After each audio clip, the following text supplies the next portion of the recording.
Magandang gabi po sa lahat po ng mga nakikinig po sa ating daily devotion po.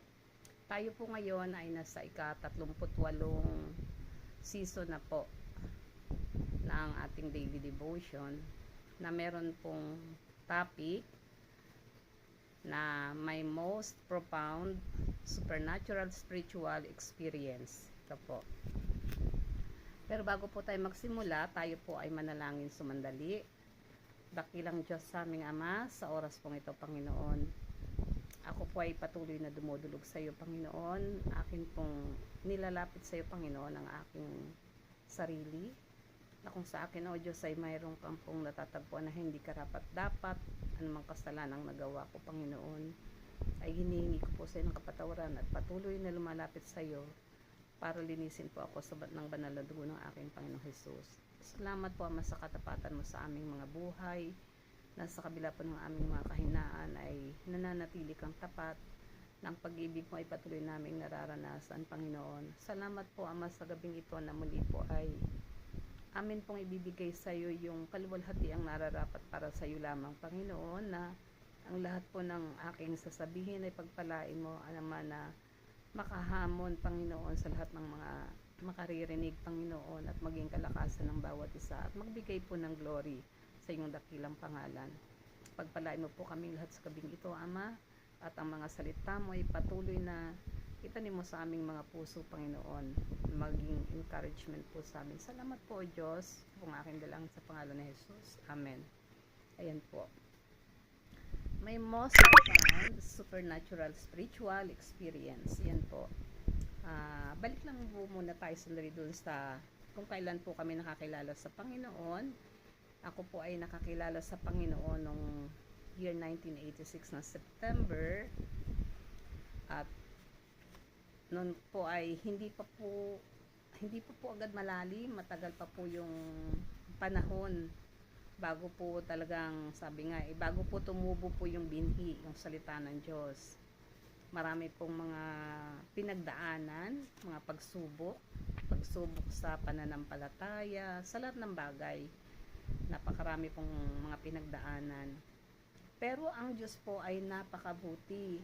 Napakabuti po ng Diyos kasi po, sa mga panahong hindi po natin kaya at wala tayong kakayanan para magawa po natin yung pinagagawa sa atin ng Panginoon, ay tayo po ay kanyang pinalalakas at ini-inspire niya po tayo para maibigay po sa kanya yung glory.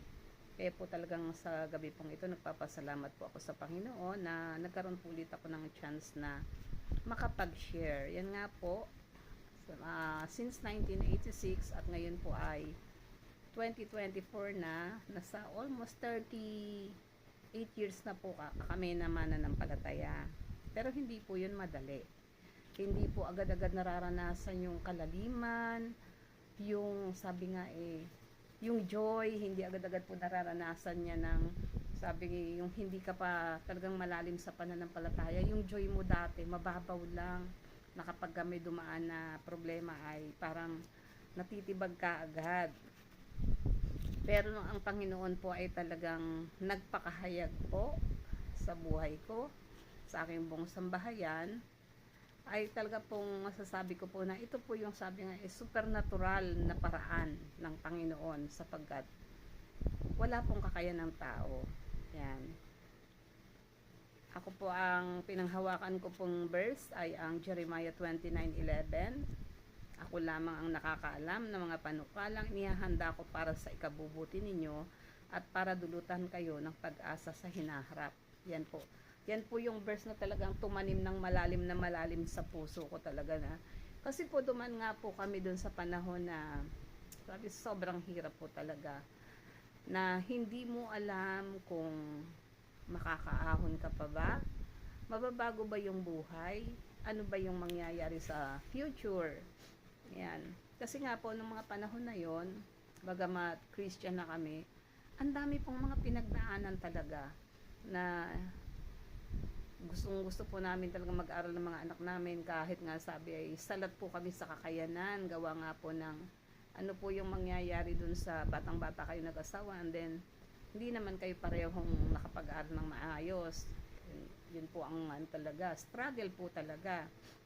Pero nangangarap po kami na isang araw ay makita po namin yung mga anak namin na huwag matulad sa amin na hindi nakapag-aral. Yung para hubang sabi nga namamana ka sa dilim, hindi mo tiyak kung ano yung gusto mong mangyari. Hindi mo alam kung yung pupuntahan ng buhay kasama ng mga anak mo. Yan. At na-inspire po ako ng husto ng verse na ito, ng Jeremiah 29:11, kasi po talaga, yung masasabi ko po talaga na napakalaki po ng impact ng verse na ito sa buhay ko. Gawa nga po ng mga panahon na yun ng kawalan ng pag-asa. Yung nagsikap ka naman, ganyan. Yung mga panahon na yun ay nagtatrabaho po yung asawa ko, ako isa bahay lang. At tumutulong po ako sa kanya, nagluluto po ako ng kakanin, pinapatinda ko po yan. Pinapatinda ko para po makadagdag po dun sa pangbaon ng mga anak ko araw-araw kasi 3 po yung nag-aaral. Pero hindi pa po sapat. Nagalaga po ako ng baboy at saka gustuhan ko sumunod sa Panginoon. Minsan nanganak po yung baboy ko, 3 lang yung inianak. Binigay ko pa po sa church yung isa, inalagaan ko at nung makalaki na ay ibinigay ko rin po sa church yung pinagbentahan. Yan. Pero dumating po yung pagsubok talaga nung sa faith ko na nagbuntis po ulit yung baboy namin at nagkaroon po ng lindol noong bumagsak po yung Hyatt Regency sa Baguio, 1991 ata po yon. At yung baboy po namin ay nagulat, malapit na pong mga anak yun.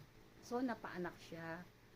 Yun pong inaasahan ko na panggagalingan ng pang-tuition ng mga anak ko, ng anak kong panganay ay totally wala na po. And then, nagloko na po yung baboy hanggang sa nabenta na ng hindi inaasahan na, hindi naman po akin yun, kundi may kahati po ako doon. So, sa madaling salita po, parang, alam niyo yung parang, nawawalan kayo ng pag-asa, na bakit ganun, Lord? Na kung kailan yung gusto mo sumunod, bakit nangyayari, bakit parang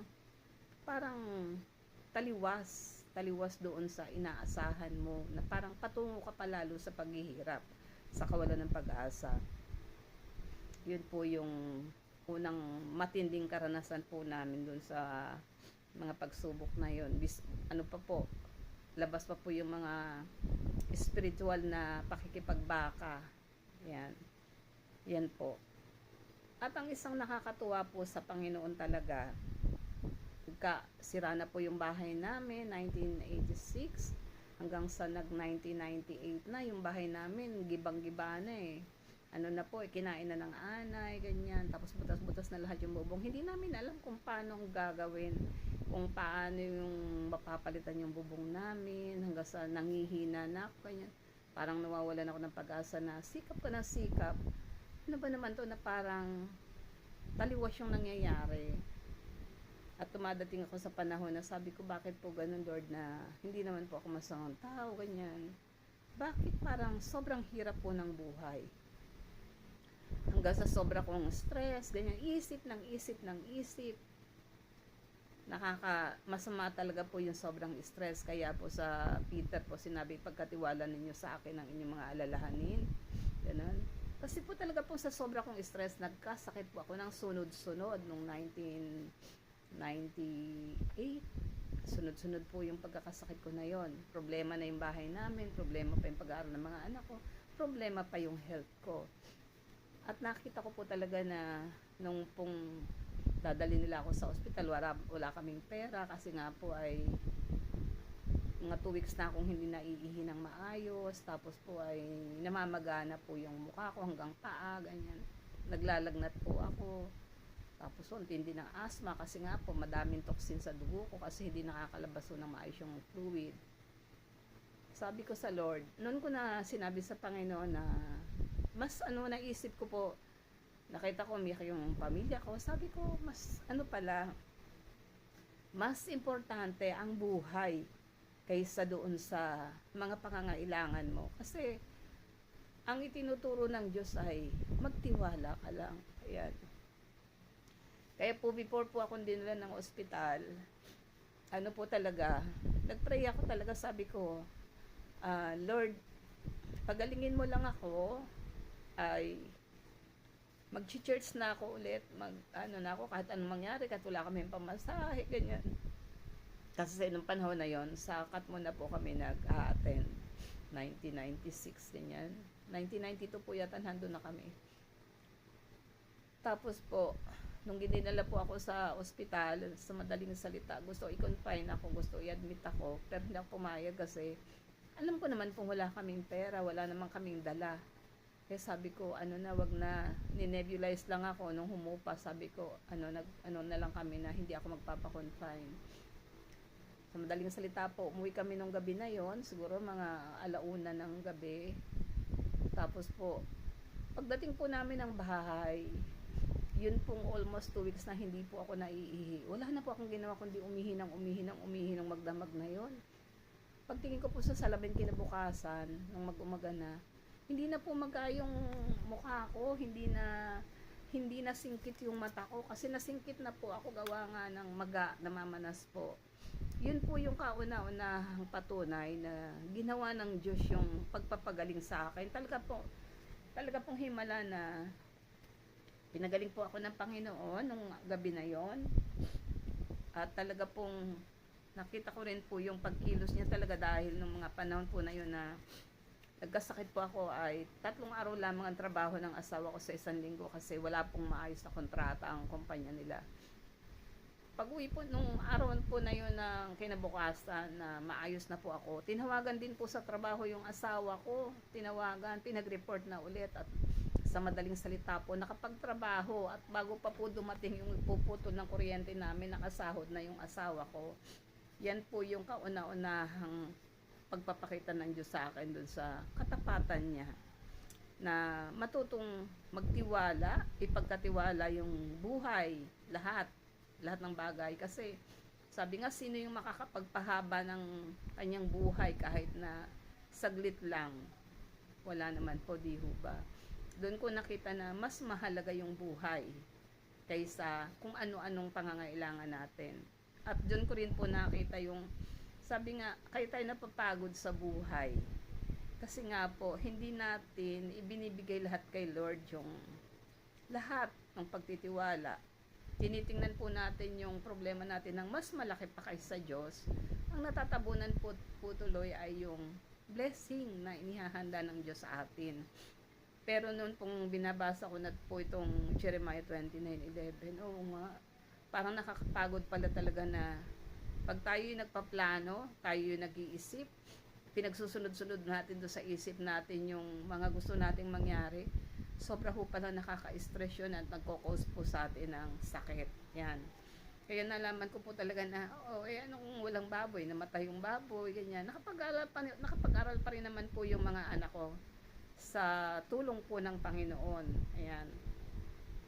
Nakapag-aral po, nakaalis po yung anak ko ng 1998 po, 97 ako nagkasakit, 1998 po nakaalis yung aking panganay na nagkayayaan lang po yung mga magkakaibigang nag-basketball, nag-apply po sila dun sa agency. Siya lang po yung nakapasa nung in-interview po nung principal. Siya lang po sa kanilang grupo, siya lang yung nakuha. Pioneering po sila. Yun po yung first na alis ng anak ko. At doon sa pagkalis po ng anak kong yun, ng May, pagdating po ng June 16, bago na po yung aming bubong at bumagsak po ang ulan nang hindi po kami nabasa. Ganun po, unang pinakita ng Panginoon ang kapangyarihan niya. Una po yung pagpapagaling niya. Sumunod po yung financial breakthrough. Nakita ko po yung pagkilos ng Diyos. Nakita ko po kung paano niyang, sabi ko nga, ang sarap palang ang sarap balik-balikan na kung ano yung ginawa ng Panginoon na nung panahong napapagod ka kasi yung sarili mo yung pinagtitiwalaan Sarili ko yung pakiramdam ko parang mag-isa lang akong lumalaban. Kami ng asawa ko na sa kakakulangan namin ng kakayanan ay hirap na hirap po yung loob, hirap na hirap yung isip, at talaga pong sasabihin mo sarili mong, paano nga ba? Ano nga bang gagawin? Pero mula po nung natutunan ko po itong unahin, sabi nga po doon sa Matthew 6:33, Ngunit pag sumakita ninyo ng higit sa lahat ang pagharian kayo ng Diyos at mamuhay ng ayon sa kanyang kalooban at ipagkakaloob niyang lahat ang kailangan ninyo. Ito pala yun. Ito pala yung susi. Bago ka magreklamo, tanungin mo muna yung sarili mo, nauuna ba si Lord? Kasi po mula nung sinabi ko sa Lord na kahit po maglakad kami, Panginoon, ikaw yung mauuna sa amin. Laging ikaw yung pangunahin kahit wala kaming pamasahe. Kasi dumadating po talaga doon nung panahon na yun na wala po kaming pamasahe, sa Katmon pa po kami nag-church. Nung nakita ko po yung gagawa ng Panginoon mula nung magbitaw ako ng promise sa Kanya, at sinabi ko rin po sa mga anak ko yon, talaga pong sinabi ko sa Kanya na ito yung pinangako ko sa Panginoon. At wala pong nag-disagree sa mga anak ko. Kaya every Sunday po, ang aga po namin talaga, continuous na po yung aming pagpunta sa church, pakikinig sa salita ng Diyos. At nakita ko talaga na ang Diyos ay meron po siyang magandang plano sa bawat isa sa atin. Ang nakikita ko, sabi ko nga doon sa mga sinishare ko po yung buhay ko sa kanila, na dati walang-wala kami, pero ang Diyos ay mabuti. Una, pinagaling niya ako. Although may asthma pa rin ako, pero muntik na ako mamatay nung 1998 na yon. Kaya po sabi ko nga, ano nga ba yung sobra mong ipag-aalala? Na kung yung buhay mo anytime ay pwede kang kunin, di ba? Pwede kang kunin ng Diyos. Ano pa yung kinakailangan nating ipag-alala? Yan po yung naging ko dati sa sarili ko, na ipagkakatiwala ko na sa'yo. Sabi nga, yun nga pong Maya, na nung mga panahon na ni Christ ay nabibili lamang sa napakamurang halaga, pero ang sabi ng Panginoon, hindi mangyayaring bumagsak siya sa lupa, hindi siya sasayad sa lupa kung hindi pahihintulot ng Panginoon. So nangyari po sa akin yun, na muntik na ako mamatay, pero hindi ka pahintulutan ng Panginoon. Kaya purihin po ang Panginoon. 69 na po ako ngayon, patungo na po ako ng 70. Kala ko hindi po ako abot ng 60 Pero heto po, awa ng Diyos, bagamat nagkakasakit, ang Diyos pa rin ang aking lakas. Siya pa rin ang aking kagalingan. Yan po yung aking mga naranasan. Yan pong sa healing, sa financial breakthrough. Kasi po kung hindi ako binless ng Panginoon, gusto kong tumulong. Ano itutulong ko kung hindi niya ako i-bless, di ba? Pinawalan niya kami sa mga utang-utang na yan na dati-rati nagtatrabaho asawa ko, Lunes, bago pa lamang po mag-start ng trabaho, mangungutang ka na ng kakainin niyo buong maghapon. Pag sweldo po, lahat pupunta dun sa inutangan nyo. Ang kabutihan lang po, kahit po ganun yung naging buhay namin dati, wala pong pwede magsabi na, yan, yung born again na yan ay nangungutang ng hindi nagbabayad. Yun naman po. Pinagpapasalamat ko po sa Panginoon yun, kasi ayoko pong bigyan ng kahihiyan ng Diyos sa buhay ko. At talaga pong iniahon niya po kami. Pinagaling, iniahon sa kahirapan, at patuloy pong binibigyan ng wisdom. Kasi po kung matatakot po ako na wala akong kakayanan, tapos po yung mga tuturuan ko ay mga professional, matatakot na ako kaagad, ayoko na. Pero sa biyaya po ng Panginoon, kahit po yung wisdom na yon ay sa Kanya nang galing, na hindi po ako nagyayabang, sigad yung pinagyayabang ko, na nagturo po ako ng mga professional din naman, at nakakilala po sila sa Panginoon, at nagpatuloy po sila sa paglilingkod sa Panginoon. Hindi po akin ang glory, kay God po yun, kasi kung hindi po ang Diyos ang sumama sa akin, hindi ko po yun kayang gawin. Kaya po makikita po natin na sa ating pagsunod pa sa Panginoon, ipararanas niya sa atin yung sabi nga ay yung supernatural spiritual experience. At meron pa po akong isi-share na pangyayari po sa buhay namin na talaga pong isinisid ng Diyos. Nagsishare nga po ako doon sa apo ko nung Sunday ng morning, nag-uusap kami about kung paano pong nabago yung buhay namin. Na-amaze siya, sabi niya, nakaka-amaze si Lord Lola, no? Oo, yun po yung aking panganay na apo. 24 years old na po siya. Kinuwento ko po sa kanya kung ano yung mga dinaanan, kung ano-ano yung nangyari, na yan, wala kami pampatayo ng bahay, nanalo po kami ng kotse sa Bicol ni Rapol, Tapos po, naibigay din po namin yung promise kay God na kung totoo ay ibibigay namin sa yung kakulangan doon sa lupa kasi po parang magba-back out na yung may-ari kasi hindi nahuhulugan po ng church. Gusto na ibenta sa iba. Sabi ko po nung nakita ko na nanalo daw po yung anak ko kasi bumili kami ng vitamins sa isang drugstore. Nabunot yung pangalan ng anak ko sa Bicol ni Rapol. Makikita nyo kung paano gumagawa ang Panginoon. Ang sabi daw po ng may-ari, ay sabi po ng mga taga Bicol, i-raffle na. March pa lang. Hindi daw pumayag yung may-ari. Ipinaraffle niya, nung makuha na po yung entry galing ng Manila. At ang nangyari po, ang nabunot po, ay pangalan po ng anak ko. Kasi yung anak ko po yung nag-fill up doon sa resibo na binili namin sa drugstore. Bumili kami ng vitamins. Tapos sabi niya, bahala ka na dyan, Lord. Nabunot po yun. Alain niyo yun. Ano po yun? Year 2000 po yun. Nung nakita ko po yun, nung nakita ko eksakto doon sa nung drugstore, na pangalan ng anak ko yun, para kung lumutang sa alapaap, sabi ko, totoo.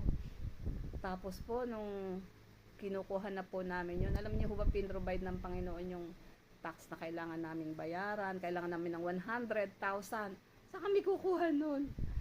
May nag-provide po nun, pati yung ginamit namin hanggang sa nakuha po yung kotse na yon, hanggang sa nakita ko kung gaano kamangha-mangha po ang Diyos. Alam niyo po ba, nung nakuha po namin yung kotse na yon, galing Bicol, pagdating po namin dito, meron pong bagyong papasok na malakas.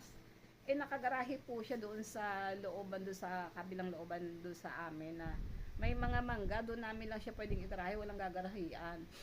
Alam niyo po ba, na bago po yung bagyo na yon ay nanalasa noong 2000 po ng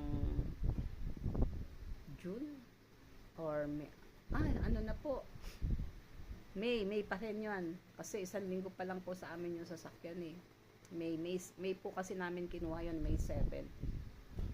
Alam nyo po ba yung day na nabili po yung sasakyan ng Friday ng hapon, pagdating po ng Saturday po ng gabi, ay nabali po yung sanga ng mangga na kung saan nakapark doon yung kotse. Yung araw po na yon ng hapon, kinuha po yung kotse nung bumili. Sabi ko nga, grabe ka Lord, grabe ka talaga. Kasi kung nadaganan po yun nung wala na pong saysay yun, hindi na kami makakabayad doon sa pinambayad namin ng tax. Wala na talaga.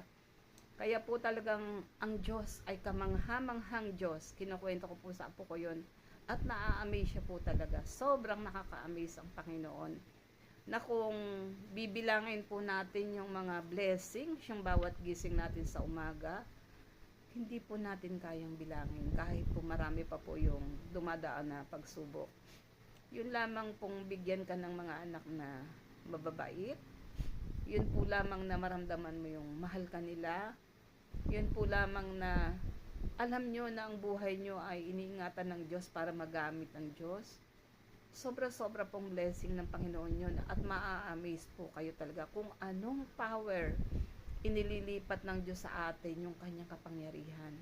Even yung mga spiritual na warfare, alam niyo ho ba, ibinibigay po ng Panginoon yun kasi nung nanggaling po ako ng Los Baños, 8 months kami ni Sarah doon, nagsusumbong po sa akin yung mga bata, sila Gina, yung kapatid ko, na may nagmamanifest daw po dito sa bahay. Sabi ko, hindi na yata kayo nagsisipag-pray.